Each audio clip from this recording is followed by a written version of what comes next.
반갑습니다. 이혜명입니다.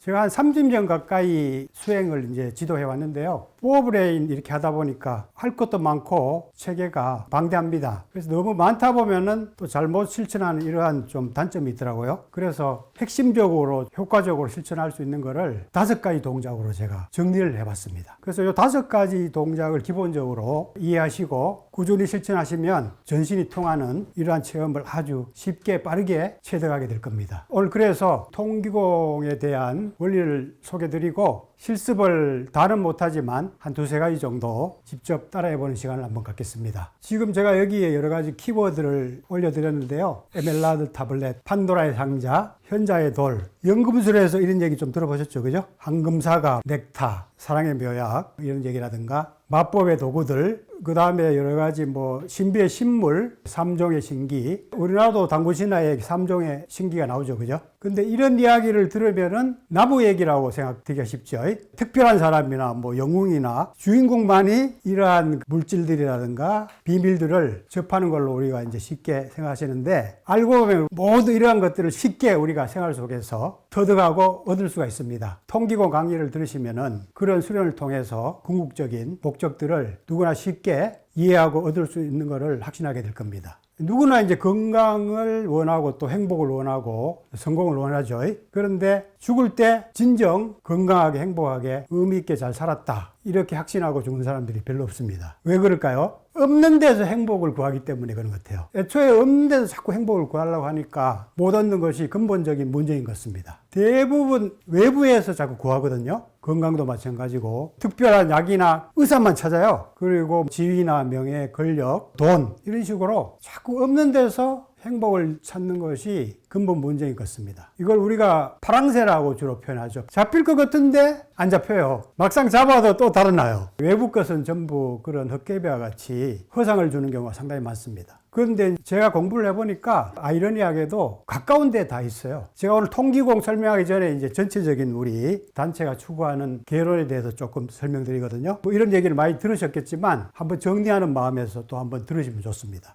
그리고 연금술은 계속 같은 말도 반복해서 들으면 자꾸 달라져요. 연단이 돼가지고 계속 성질이 달라집니다. 반복하는 게 연금술의 핵심이거든요. 정기신이라고 그래가지고 원래 전통적으로 삼보라 그랬거든요. 3가지 보배. 저는 이제 이거를 성례를 따로 떼가지고 4가지 보배를 만들었죠. 그래서 내 속에 이러한 근본적인 보배가 있어요. 그걸 이제 못 보고 개발하지 못할 뿐이죠. 개발하면은 말씀드렸듯이 저런 이상적인 상태, 성토피아, 몸토피아, 맘토피아, 얼토피아 해가지고 제가 이제 포토피아라고 제가 용어를 만들었는데, 이런 4가지 보배가 우리 속에서 체험이 됩니다. 그 체험되는 상태를 이해하기 쉽게 제가 이렇게 또 표현해 놨어요. 환희체, 영성체, 경외심, 합일심 해가지고 각 4가 궁극적으로 달성하는 목표를 개념적으로 저렇게 해놨습니다. 자세하게 사실 설명하려면은 많은 시간이 좀 필요해요. 사실 이런 개념들에 대해서. 근데 확실히 우리가 수련을 통해서 공부가 되면은 저런 상태를 누구나 쉽게 달성할 수 있습니다. 이 성경에도 보면은 도마복음이라고 그래가지고 거기도 이제 나라는 너희 안에 있고 너희 밖에 있다.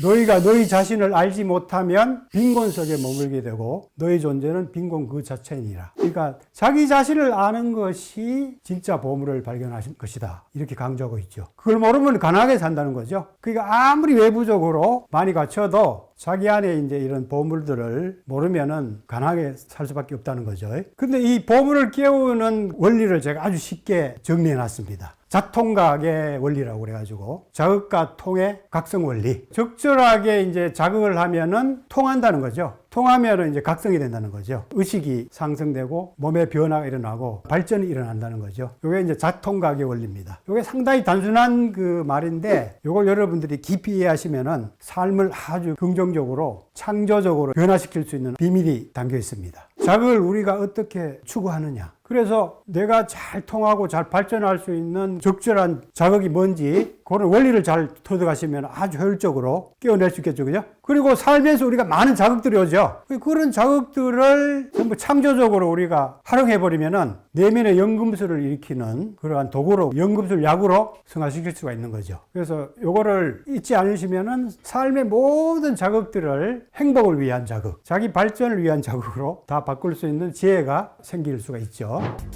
당신을 에너지 오르가즘 화면으로 초대합니다. 정신적인 차원이든 육체적인 차원이든 통하는 것이 핵심이에요. 그죠? 통하면은 잘 순환이 되고 운영이 돼서 모든 것들이 원활해지죠. 그래서 불통 즉 통. 통하지 않으면 아프다 이런 말이 있죠. 통 즉 불통. 통하면 아프지 않다. 이게 뭐 정신적인 차원도 마찬가지죠. 그죠? 우리가 뭐 감정적이든 뭐 정신적 차원이든 안 통하면 답답하잖아요. 그죠? 쟤는 불통이야. 이렇게 하면은 서로 소통이 안 되기 때문에 답답하다는 거죠. 그래서 우리가 사통팔달 이런 얘기를 하는데 포브레인 이게 네 가지 통하는 것이 사통이 아닌가. 그렇게 생각됩니다. 그래 모든 곳으로 이제 도달한다는 거죠. 만사형통이 된다는 거죠. 이렇게 통하는 것이 모든 뇌에 발전시키는 핵심 원리라는 걸 이해하시고요. 그래서 이게 바로 통하게 하는 이런 자극들이 나를 깨우는 발전시키는 연금술 약이 된다는 거죠. 우리가 쉽게 얘기하면은 외단에서는 불을 사용해 가지고 음식이라든가 여러 가지 약재들을 변형시키지 않습니까? 그리고 신통방통 변화시키는 물질 이런 것들을 연금술 세계에서는 현자의 돌 뭐 이렇게 표현합니다. 철학자의 돌 뭐 이렇게 표현하기도 하고 그 물질을 만들어내면은 뭐 영생도 없고 모든 것들을 소원을 이루어주는 이러한 물질로 연금술에서 얘기가 되고 있어요. 근데 현자의 돌이 뭡니까? 자극이 현자의 돌이란 말이에요. 그러니까 여러분들이 엄청나게 그게 신비롭게 생각하고 먼 데 있다고 생각했죠. 근데 우리 주변에 있단 말이에요. 우리 주변에 무수한 이런 자극들이 있단 말이에요. 그게 뭐예요 또? 알라딘 램프, 도깨비 방망이. 도깨비 방망이 이게 두드려야 뭐 소원 이루어지잖아요. 알라딘 램프 이렇게 문질러야 소원을 들어주지 않습니까? 그런 것들이 다 자극을 의미하는 상징 같아요, 내가 보기에. 그러니까 알라딘 램프가 도깨비 방망이가 우리 주변에 도처에 깔려 있다는 거지. 근데 우리가 그걸 모르고 또 이용을 못하고 있을 뿐이라는 얘기죠. 그 자극을 잘 이용하면은 나를 깨우고 나를 발전시키고 나의 행복을 충족시켜주고 모든 게 된다 이거지. 그러니까 너무나 쉽기 때문에 그 다음에 너무나 가까이기 때문에 보지 못하고 활용을 못하는 거죠. 상당히 아이러니한 상황이죠. 그래서 그게 얼마나 이제 통하냐에 따라서 이러한 여러 가지 포브레인 수준에서 발전 단계가 이제 이렇게 결정되는 겁니다. 성뇌 수준, 복뇌 수준, 심뇌 수준, 두뇌 수준에서 각각의 이런 발전 단계들이 있습니다. 제가 이제 3승 9단계로 이렇게 임의적으로 나눴는데 하승, 중승, 상승. 근데 이렇게 살펴보면은 대부분이 한 80~90%가 이제 하승 단계에 사실은 살아가고 있어요. 우수한 보물들이 자기 속에 주변에 도처에 있는데 그거를 활용 못하고 있다는 얘기죠. 중승 단계에 있는 사람들이 한 5에서 한 10% 정도. 그리고 이제 상승 단계까지 변화가 돼 있는 사람들이 한 0.1% 내외 정도 되는 것 같습니다. 그래서 이제 성뇌 수준 보면은 대부분이 이게 성에너지를 발산함으로써 말초적인 쾌감을 아주 짧게 해소하는 차원으로 하고 있죠. 대부분이 그죠? 빅뱅으로 가죠. 너무나 귀중한 대가를 치르면서 너무나 허무한 쾌감에 매달려 있죠. 엄청난 걸 투자하고는 얻는 거는 아주 그 이슬방울처럼 허무한 쾌감밖에 없다는 거죠. 이 전기신이 아까 보배라고 그랬는데 그 엄청난 보배를 지불하고는 얻는 걸 보면은 이슬방울처럼 허무한 결과만 추구하고 있다는 얘기죠. 그 다음에 이제 이렇게 에너지가 충전돼서 몸과 마음이 깊이 열리는 에너지 쾌감이라고 제가 말씀드렸는데 에너지를 발산하는 것이 아니라 그 에너지를 몸으로 이제 돌려서 몸과 마음을 열면서 충전되는 여운이 오래가고 에너지가 충전되는 이러한 성적인 추구하는 게 이제 에너지 쾌감 단계입니다. 그리고 이러한 쾌감을 계속 느끼면서 몸과 마음이 계속 열려가면은 의식 차원까지도 이렇게 열리는 몽환 의식이라든가 환희심, 성을 통해서도 궁극의 차원까지 올라갈 수가 있습니다. 몸과 마음이 깊이 열려서 몸도 변하고 정신적으로도 의식이 아주 깊게 열리는 차원까지도 경험할 수가 있습니다. 이러한 각 단계의 발전 과정들이 내면이 변화되는 그런 내면 연금술이라고 생각하시면 됩니다. 성, 몸, 마음, 정신, 포브레인 행복대학으로 초대합니다. 포브레인 생활 수행으로 행복 박사 되세요. 100세 시대 완전 건강과 행복을 드립니다.